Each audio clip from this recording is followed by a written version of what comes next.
Matthieu, chapitre 21.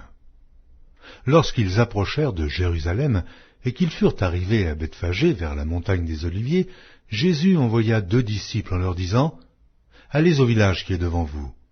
Vous trouverez aussitôt une ânesse attachée et un ânon avec elle. Détachez-les et amenez-les-moi.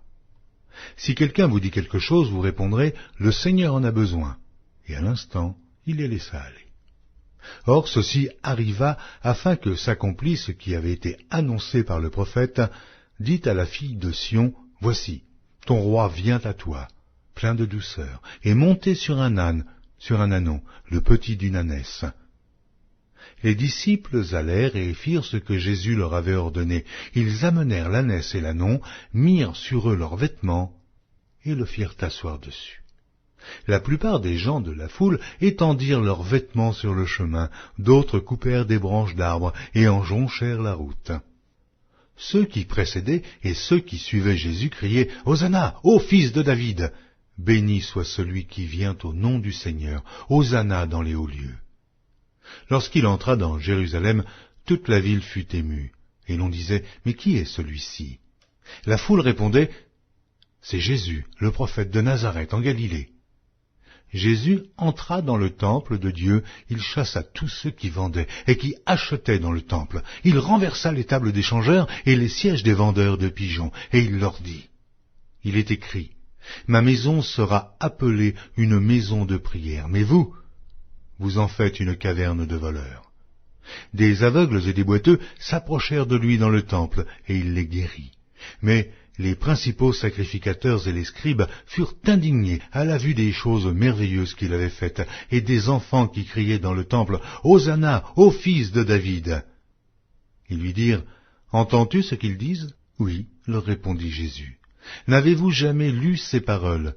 Tu as tiré des louanges de la bouche des enfants et de ceux qui sont à la mamelle. » Et, les ayant laissés, il sortit de la ville pour aller à Béthanie, où il passa la nuit. Le matin, en retournant à la ville, il eut faim. Voyant un figuier sur le chemin, il s'en approcha, mais il n'y trouva que des feuilles, et il lui dit « Que jamais fruit ne naisse de toi. » Et à l'instant, le figuier sécha. Les disciples qui virent cela furent étonnés et dirent « Comment ce figuier est-il devenu sec en un instant ?» Jésus leur répondit « Je vous le dis en vérité. Si vous aviez de la foi et que vous ne doutiez point, non seulement vous feriez ce qui a été fait à ce figuier, mais quand vous diriez à cette montagne, ôte-toi de là et jette-toi dans la mer, cela se ferait. Tout ce que vous demanderez avec foi par la prière, vous le recevrez. » Jésus se rendit dans le temple et, pendant qu'il enseignait, les principaux sacrificateurs et les anciens du peuple vinrent lui dire « Par quelle autorité fais-tu ces choses? Et qui t'a donné cette autorité ?» Jésus leur répondit, « Je vous adresserai aussi une question, et, si vous m'y répondez, je vous dirai par quelle autorité je fais ces choses. Le baptême de Jean, d'où venait-il? Du ciel ou des hommes ?»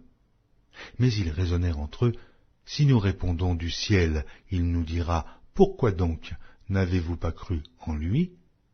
Et si nous répondons des hommes, nous avons à craindre la foule, car tous tiennent Jean pour un prophète. » Alors ils répondirent à Jésus, « Nous ne savons. » Et il leur dit à son tour, « Moi non plus, je ne vous dirai pas par quelle autorité je fais ces choses. » Que vous en semble?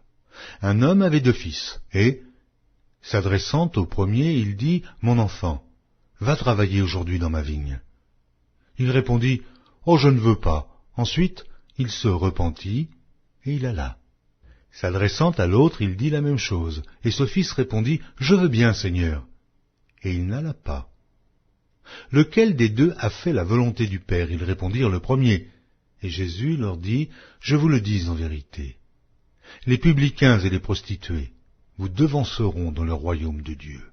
Car Jean est venu à vous dans la voie de la justice, et vous n'avez pas cru en lui. Mais les publicains et les prostituées ont cru en lui. Et vous, qui avez vu cela, vous ne vous êtes pas ensuite repentis pour croire en lui. » Écoutez une autre parabole. Il y avait un homme, maître de maison, qui planta une vigne. Il l'entoura d'une haie, Il creusa un pressoir, y bâtit une tour, puis il la ferma à des vignerons et quitta le pays. Lorsque le temps de la récolte fut arrivé, il envoya ses serviteurs vers les vignerons pour recevoir le produit de sa vigne. Les vignerons, s'étant saisis de ses serviteurs, battirent l'un, tuèrent l'autre et lapidèrent le troisième. Il envoya encore d'autres serviteurs, en plus grand nombre que les premiers, et les vignerons les traitèrent de la même manière. Enfin, il envoya vers eux son fils en disant « Ils auront du respect pour mon fils. » Mais quand les vignerons virent le fils, ils dirent entre eux « Voici l'héritier. Venez, tuons-le, et emparons-nous de son héritage. » Et ils se saisirent de lui, le jetèrent hors de la vigne et le tuèrent. Maintenant, lorsque le maître de la vigne viendra, que fera-t-il à ces vignerons? Ils lui répondirent, il fera périr misérablement ces misérables, et il affermera la vigne à d'autres vignerons, qui lui en donneront le produit au temps de la récolte. Jésus leur dit, n'avez-vous jamais lu dans les Écritures, la pierre qu'ont rejetée ceux qui bâtissaient est devenue la principale de l'angle. C'est du Seigneur que cela est venu, et c'est un prodige à nos yeux. C'est pourquoi je vous le dis, le royaume de Dieu vous sera enlevé et sera donné à une nation qui en rendra les fruits. Celui qui tombera sur cette pierre s'y brisera, et celui sur qui elle tombera sera écrasé. Après avoir entendu ces paraboles, les principaux sacrificateurs et les pharisiens comprirent que c'était d'eux que Jésus parlait. Et ils cherchaient à se saisir de lui, mais ils craignaient la foule, parce qu'elle le tenait pour un prophète.